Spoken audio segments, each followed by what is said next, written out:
nos hemos desplazado a Toledo, conocida como la Ciudad Imperial o la Ciudad de las Tres Culturas, para encontrarnos en la Sinagoga del Tránsito, actualmente el Museo Sefardí, con el doctor Miguel Gómez Pozmediano. Profesor de Historia Moderna en la Universidad Carlos III de Madrid y jefe de referencias en el Archivo Histórico de la Nobleza de Toledo. Experto investigador, escritor de una decena de libros y numerario de la Real Academia de Bellas Artes y Ciencias Históricas de Toledo. Es también coautor, junto con Carlos López, exdirector del Archivo de la Corona de Aragón, del libro estudio de la obra facsímil editada por Millennium Liber, 1492, Capitulaciones de Santa Fe y Edicto de expulsión de los judíos.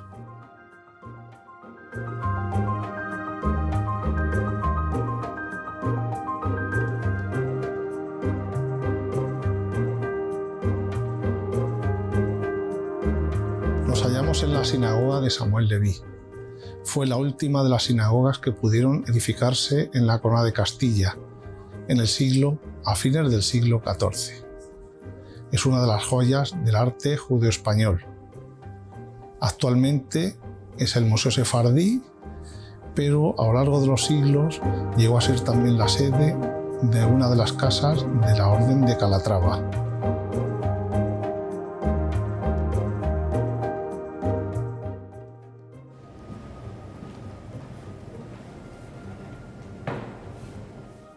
El facsímil está compuesto por diversos documentos de la época relacionados con los reyes católicos Fernando II de Aragón e Isabel I de Castilla. En relación a las capitulaciones de Granada, ¿hicieron los reyes católicos pactos secretos con el rey Boabdil?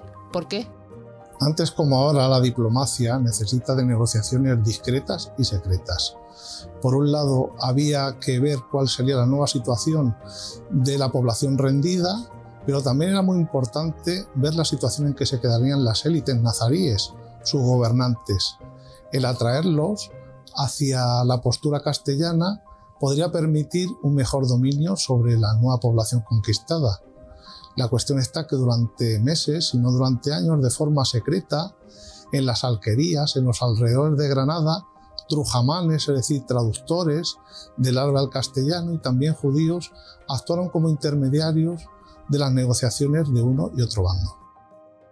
¿El monarca nazarí no tenía otra opción que rendirse? A estas alturas de la historia, el reino nazarí de Granada ya era una reliquia, hasta tal punto que si durante mucho tiempo Al-Ándalus se fue consumiendo más y más cada vez, a la altura de 1491 solo quedaba en poder de los musulmanes prácticamente parte de la Vega de Granada y un pequeño territorio alrededor de la ciudad amurallada de Granada. ¿En qué punto estaba el poder islámico en la península para que los reyes católicos culminasen la reconquista? Bien, desde hacía 15, incluso 20 años, las tropas fueron conquistando la mayoría de las grandes ciudades del Reino de Granada: Málaga, Guadix, Baza, Urchena. La realidad es que a la altura de 1491 prácticamente solo quedaba como plaza fuerte Granada. Solamente que, según algunas teorías, se retrasó la toma de Granada hasta el 1 de enero, simplemente para que se dieran cumplir antiguos presagios y augurios que decían que los reyes católicos, o unos reyes católicos mejor dicho, en esas fechas terminarían por concluir la reconquista. En relación al edicto de expulsión de los judíos de Granada, ¿por qué era importante para la corona expulsar a los judíos españoles en ese momento? Los judíos, a lo largo de los siglos, fueron teniendo un papel cada vez más preponderante, sobre todo en las finanzas. Eran banqueros, prestamistas, arrendaban el cobro de impuestos. Todo este tipo de cosas les hizo congraciarse con los de arriba, pero enemistarse con los de abajo, con el pueblo. Hay una serie de pogroms o de revueltas antijudías que terminan con buena parte, digamos, del tejido de las aljamas judías castellanas y aragonesas. A estas alturas de la historia, a partir de una serie de acontecimientos, como por ejemplo el Santo Niño de la Guardia, fue empleado precisamente contra, digamos, los judíos para justificar su expulsión definitiva de los reinos de España. ¿Tiene algo que ver con la expulsión de la Reconquista de Granada? Sí, se necesitaba de los judíos para financiar la empresa militar. Lo que se hizo después, una vez que entraron las tropas en la Alhambra, ya estaba concluido, digamos, ese paso que se había concertado con los reyes católicos para intentar, digamos, hacer del reino de Castilla el lema que tenían los grandes príncipes de la época: un rey, una grey, es decir, un pueblo, y una ley, es decir, una religión. ¿Fue una expulsión clandestina? No, fue una expulsión absolutamente vista como una empresa de Estado. Se le dio muy poco tiempo a los judíos para bautizarse o para salir del reino. Se les expulsó, además, prácticamente a la vez, de los reinos de Castilla y de los reinos de Aragón. Eso sí, ya desde el 1485 se habían expulsado buena parte de los judíos de Andalucía. ¿Existen actualmente comunidades sefardíes que hablen el español resultado de aquella migración? Sí, además muy importante.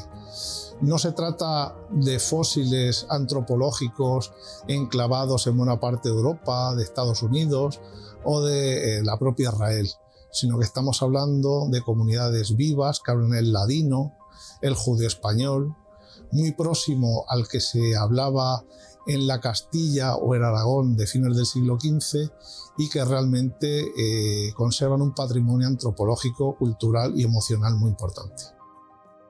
En relación a las capitulaciones de Santa Fe, ¿es cierto que Cristóbal Colón iba en misión secreta?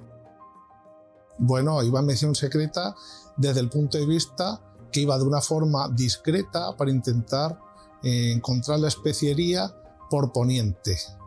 Los portugueses tenían controlado ya la ruta que circunvalaba África y ahora se trataba de encontrar un nuevo paso, a ser posible más corto, que conectara Europa con las especias de las Molucas, de Extremo Oriente, con la sede de la porcelana china. ¿Por qué se custodiaban en un archivo privado estos documentos diplomáticos? Pues se custodiaban fundamentalmente por una razón histórica básica. Es decir, por un lado, el marqués de Villena, el segundo marqués de Villena, tenía posesiones en Granada. Había sido un héroe, digamos, de la guerra de Granada, se le dieron unas posesiones y en un momento dado, pues tenía todos estos documentos que lo que reflejaban era buena parte de las tierras que terminaron en sus manos. Por eso terminó primeramente en Escalona, en el castillo de Escalona, en Toledo. De allí pasaron seguramente a la casa, ducal de los Villena en Madrid. De allí pasaron a la casa de Frías y de ella ha terminado en el archivo histórico de la nobleza, en Toledo. ¿Hasta qué punto conocía Cristóbal Colón la existencia del Nuevo Mundo? Bueno, hay un montón de teorías que nos hablan de un Cristóbal Colón que oye relatos de náufragos, que tiene cartulanos antiguos, que tiene lo que ahora llamaríamos información privilegiada. Todo esto, obviamente, si no se puede demostrar, son simples hipótesis, algunas pueden ser reales, otras no, pero lo cierto es que son indemostrables. Lo cierto es que él pensaba que podía encontrar las Indias occidentales, en este caso, mucho más cerca de lo que halló las Américas, ¿vale? Que en realidad era su objetivo prioritario. ¿Es verdad que llegó por error?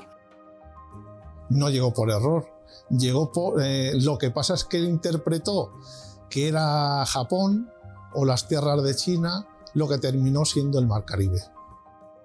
Una vez analizados todos los documentos que contiene el facsímil, ¿cree que es coincidencia o no la proximidad de las tres fechas, el 2 de enero, el 31 de marzo y el 17 de abril de 1492? No, los reyes católicos iban dando pasos, digamos, para una expansión territorial importante. porque no solamente estamos hablando de una expansión ultramarina, sino también en la propia Castilla de la época, en la península ibérica, pero también se abren negociaciones con Inglaterra, con Francia, con Bretaña. Es una estrategia absolutamente premeditada de engrandecimiento. ¿Existía una estrategia definida por parte de la monarquía española? Sí, la empresa imperial que se forja unos años antes incluía, por supuesto, quedarse con buena parte de la península ibérica bajo la doble corona de Castilla y Aragón, pero también, digamos, tenía los ojos puestos, y eso se concretó unos años más tarde, por ejemplo, en la corona de Navarra, y también en una serie de acuerdos fundamentalmente matrimoniales con Portugal, que tendían a que toda la península ibérica cayera bajo el mismo poder, bajo el mismo trono.